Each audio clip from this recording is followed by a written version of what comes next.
I'm going to take a little bit of a risk to tell you this story. Picture this. I'm walking towards my new school and my new class. I'm wearing a Popeye t-shirt and cargo camouflage trousers. At the time I thought I was dripped out. And I'm a bit nervous. I've got like 1,000 thoughts in my brain racing through, and I'm trying my best to calm myself down and make myself a little bit more confident. And so my brain's going through so many different ways to calm myself down, from deep breathing, Navy SEAL breathing, 4x4 box breathing, all the way to doing mini visualizations of me succeeding in this class. But as I turn the corner and I'm finally in the doorway to my classroom, I look into my classroom and I see the most amount of girls I've ever seen in a classroom. And so immediately I'm in my head and I'm thinking, did I just walk into a all girls classroom? And so seeing what I just saw,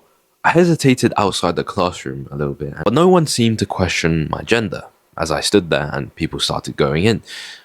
So I finally went in, sat down, and everything seemed fine. After a couple of minutes of me fidgeting and sitting around, changing arm positions from crossing my arms to doing this shit, resting my hand on my face, drinking from my water bottle like 5,000 times to seem normal, pretending that I'm not an absolute wreck inside. Because what made it worse as well was my seat literally had my back towards everyone in the room. And then the teacher finally addresses the room and welcomes everyone. But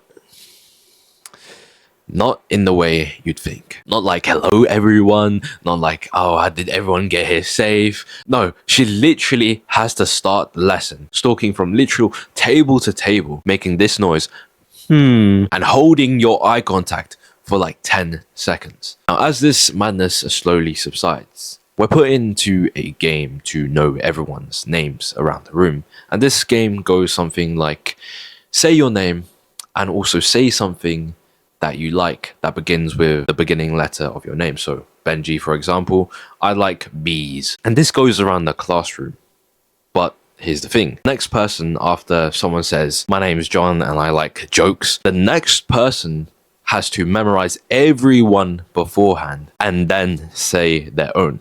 And guess what? Just my luck, I get last place. And so I go around the classroom. I stumble. I forget literally the first few. And there's people that like iguanas. There's people that like leopards. But then I stumble across this girl that kind of stood out to me a little bit. Because when I was saying her name, she kind of had this shy and cute type of look. When I was just sitting there and trying to recall what she liked and what her name was, there was something there. Fast forward to a couple of weeks in. And to say the least, my life has changed. And I'm shocked that the girls and the guys in the room treated me like I was normal. And this is sounding a little bit weird at first, but let me explain. I find that this is a problem for a lot of people. And that is perhaps in their old school, they didn't have the best reputation. They didn't really belong. And that was me. And so if you have some bad blood with some people in your old school, that spreads in information, that spreads in gossip to others in your old school. And then you meet someone you haven't ever talked to, they already have this preset expectation of what you're going to be like. So to put this simply, maybe you're a very, very happy and nice person inside, but one day you're in a bad mood and you let a lot of people see that you're in a bad mood. Maybe you have an argument with someone and then everyone hears about it, and slowly people start to see you as this angry guy. And so whenever you next meet someone that's heard about your gossip, about how you're supposedly an angry person, they greet you a little differently. They greet you a little differently than if they knew you were a happy and nice person. And so now imagine everyone in your school treating you like a person that you're not. And now imagine the effects of that on how you behave. You might slowly become a little bit bitter. You might slowly become a little bit more reserved in your movements because you don't want people to think that you're angry. In my case, it was like silent, judgmental. But here's the thing. In this new classroom, no one had the preset expectations because it was a room of complete and utter strangers that have never met me ever. But then you may be thinking that, it's a room of strangers. You might be scared to make them think you're weird or whatever. But no, it was the complete an utter opposite effect of anxious. It was more like, I'm grateful. I'm grateful that they're all actually wanting to talk to me, that they're all like smiling, they're all nice and polite instead of what I had in my old school, which was just silent treatment. But then, of course, this same girl that we talked about early on with the shy and cute face, I now keep catching her eye contact on the other side of the classroom. And it's weird because I can't read what she's thinking. It's unreadable. There's no smile, there's no angry face. It's a literal Easter Island face. It's the definition of two eyes and a straight line like that. And so as a young lad that's in a new environment, I didn't really know what to make of it. That, and I literally don't have the balls to move across the entire classroom to where she's sitting and talk to her. But I'm slowly starting to catch feelings for her. And so this back and forth eye contact, looking at me and I look at her, goes on for a couple more lessons. And it's really getting into my head. But then one day, the people that sit on my table usually are all absent and none of them are there conveniently. So I sit in my normal seat, and as I'm ruffling through my bag to get out my notes and my water bottle and my pens, in the corner of my eye, she sits on my table. And looking back now, the both of us knew what was going on.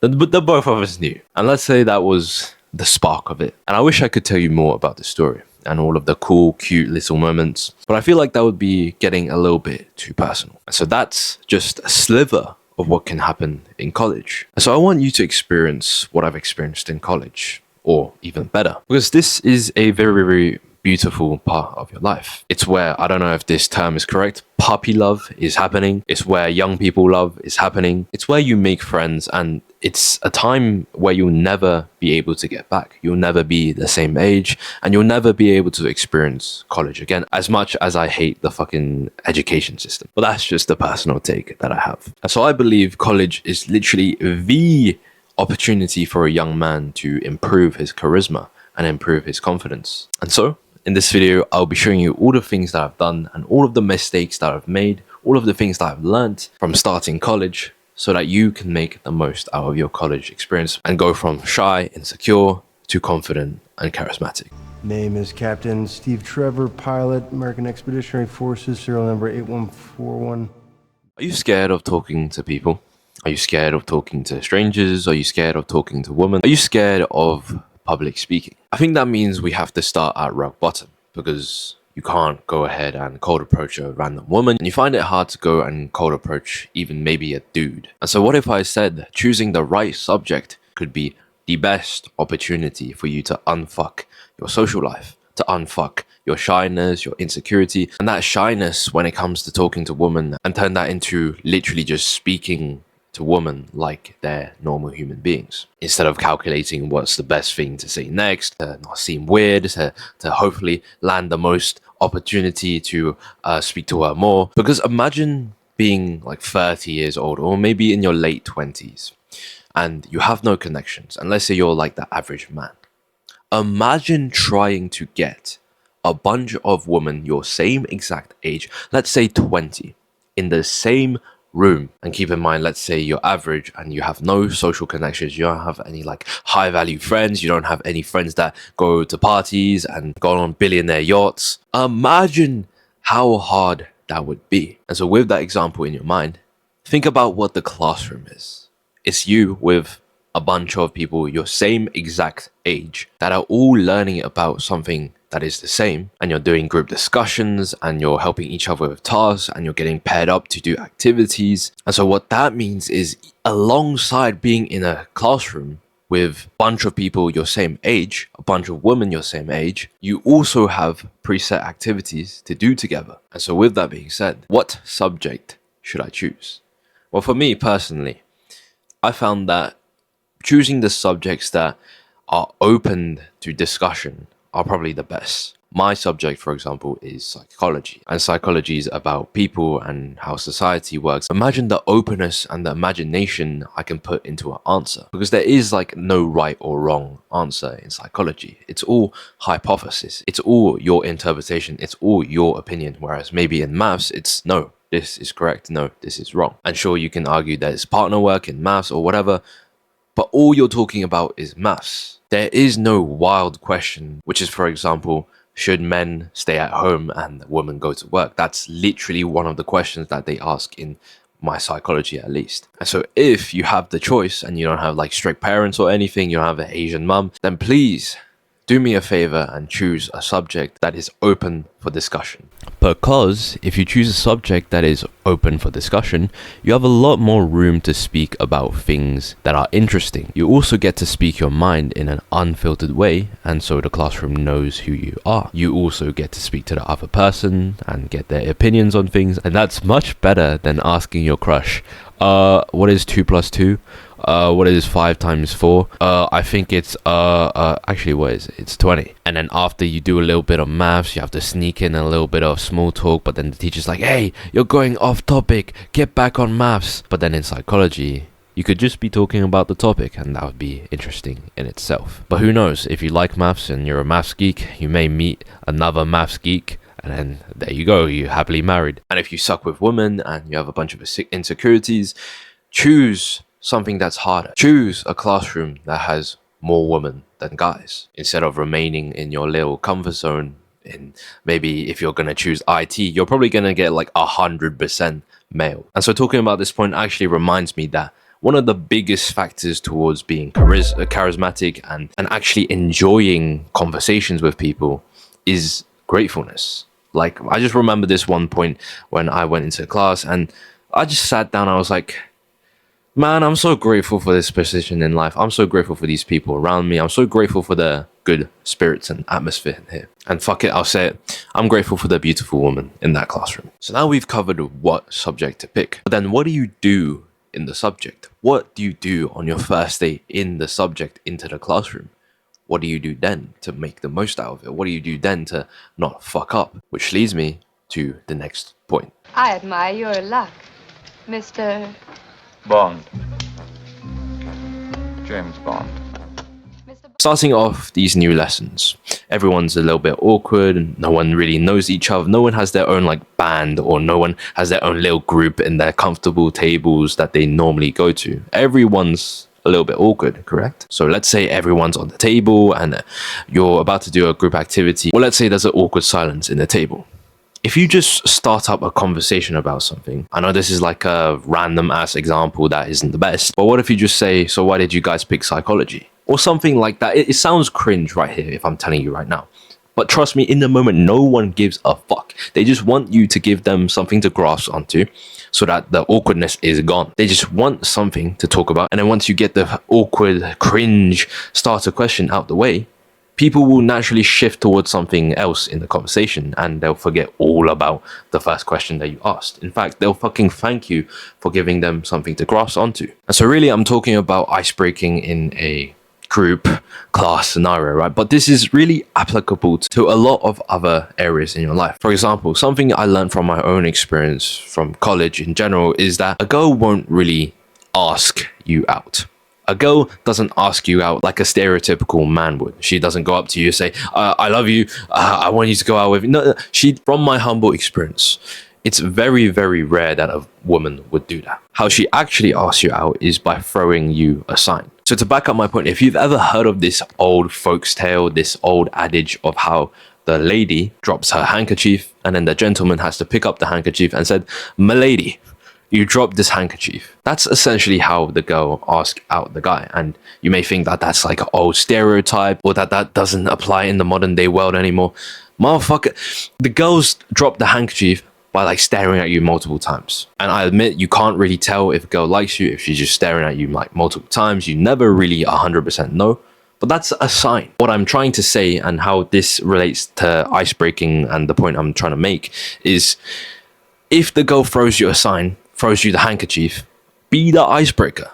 Break the ice. She expects you, from once again my own humble experience, to go and ask her out. And in my case, it was me calling out her name when we were all walking out of class, and then we just walked around school together for a moment. But I guess another tip for this situation, the initial situation where everyone's still awkward and everyone's new to each other, would be to portray yourself as a little bit more charismatic than usual. This is what I did.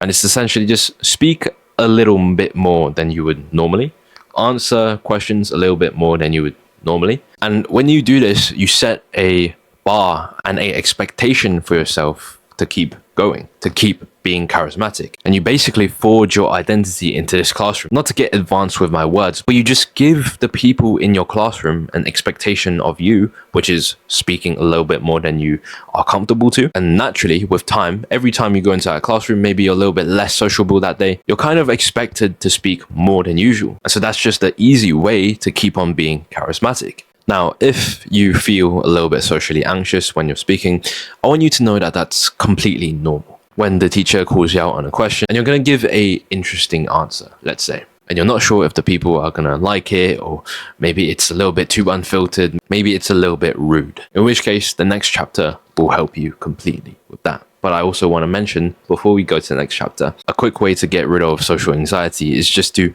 talk to one person at first. Specifically, maybe focus on the teacher when you're answering the teacher's question. Don't answer it to the group. Don't speak out your opinion to the group. Speak to the teacher.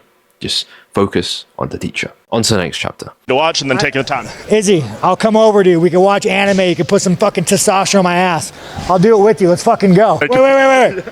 With a needle, I think you guys do the stomach, right? Is that what you guys do? The stomach? I don't know. You're the expert of fucking steroids. From my own experience, the best way to make people laugh, the best way to make a joke that makes the whole class laugh multiple times is by saying something unexpected. This is like the core fundamental of any comedian, any TV show, any rom-com, any movie, and a lot of the times with friends. If you just say something that is unexpected, for example, someone asks you a normal question, they expect a normal answer back. But if you answer something completely and utterly unexpected, then if it's actually good, most people will laugh. I grew up with horses. In a stable? We didn't actually have a stable. He was in a paddock. Oh, I thought you were like raised by horses.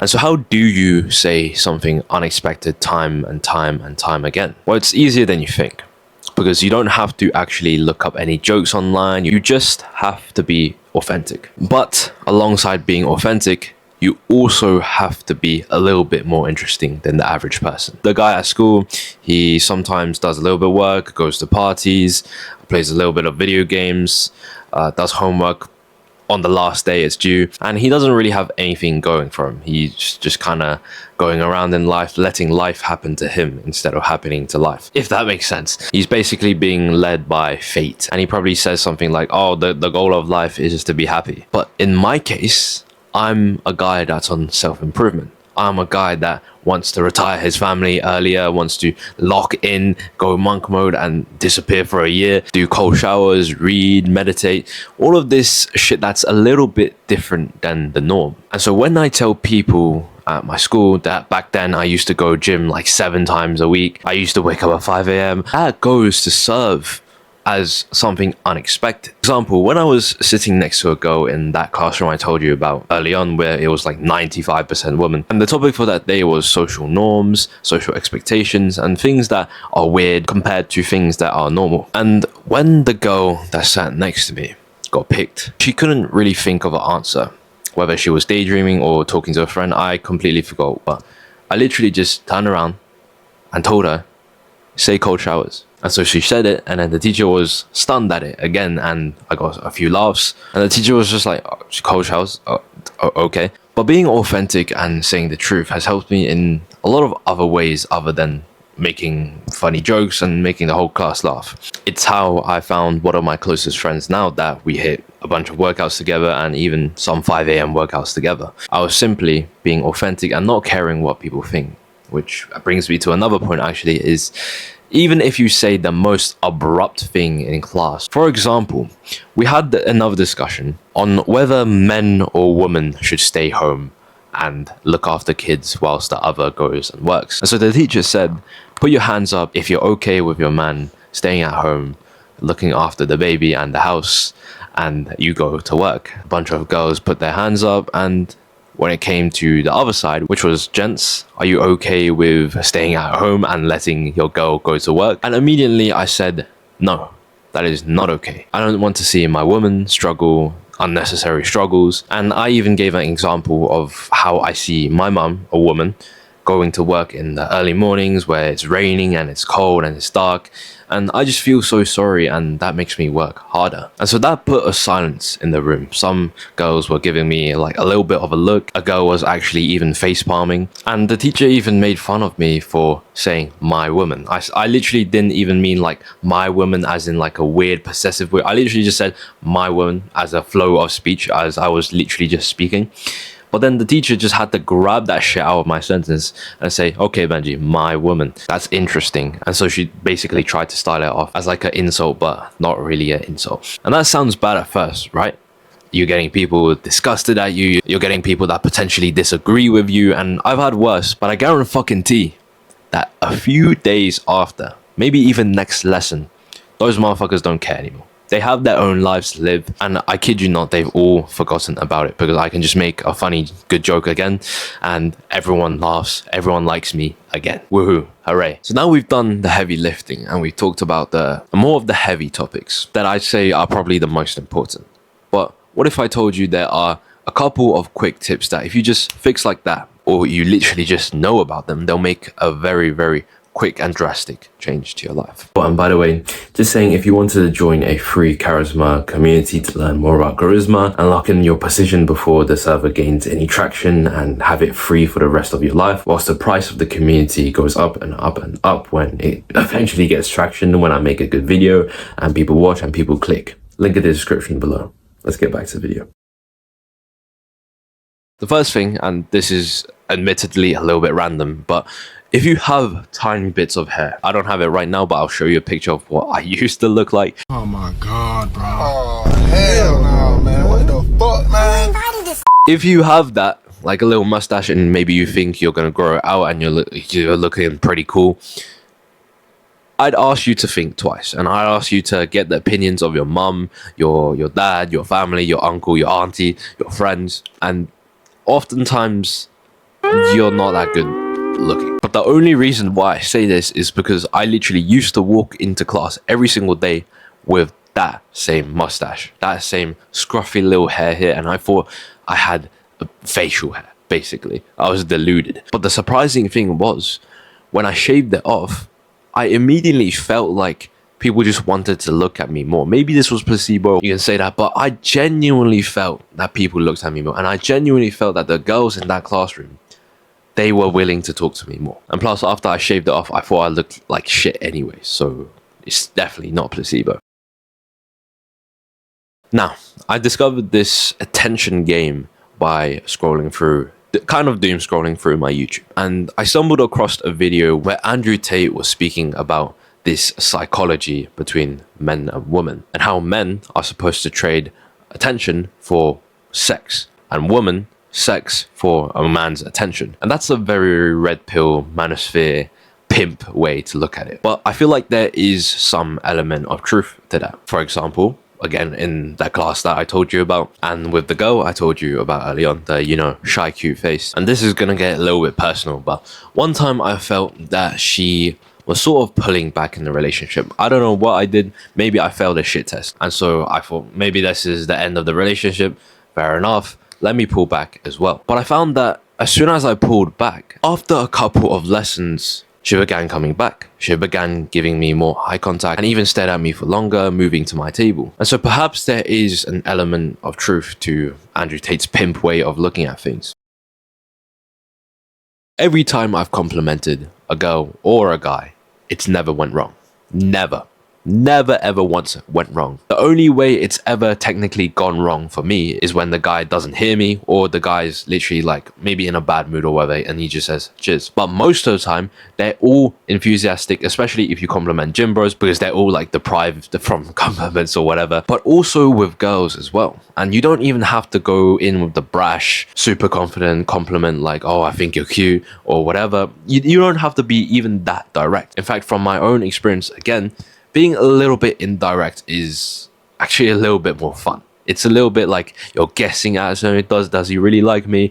Does she really like me? I think I even heard somewhere that flirting is like showing that you like the other person without actually showing it directly. I don't know where I've heard that, but from my experience, that's definitely fucking true. For example, this is a tried and tested method that me and my friend verifies that it works, and it's literally just complimenting a girl on her handwriting. So now you're probably thinking that this is going to be a little bit hard to do, right? With the compliments, oh, it's going to be, I'm going to dread it. What if I fuck up? What if I stutter? I get you, but chances are you're probably watching this from home, from your phone or from your TV. Trust me when I say this, if you're actually in the environment and you think about doing it, it's a lot easier to do it. Not to mention, now that I think about it, if you have shit writing yourself, that gives you a automatic reason to compliment her handwriting. And that's basically how I got started. I have the worst handwriting on a whiteboard ever. And so that gave me an automatic reason to say, oh, your handwriting is pretty nice. You have good handwriting. So now you literally have the starter pack towards college and making the most out of it, practicing your charisma, becoming confident once and for all. But what if I told you 50% of your charisma is all down to your body language, and that whatever you say and however you say it, if your body language is off, it won't land in the right way. So check out the video on the screen right now, and I promise you that video will be the last body language video you'll ever need, and that it's not the typical advice that you may be thinking. See you there.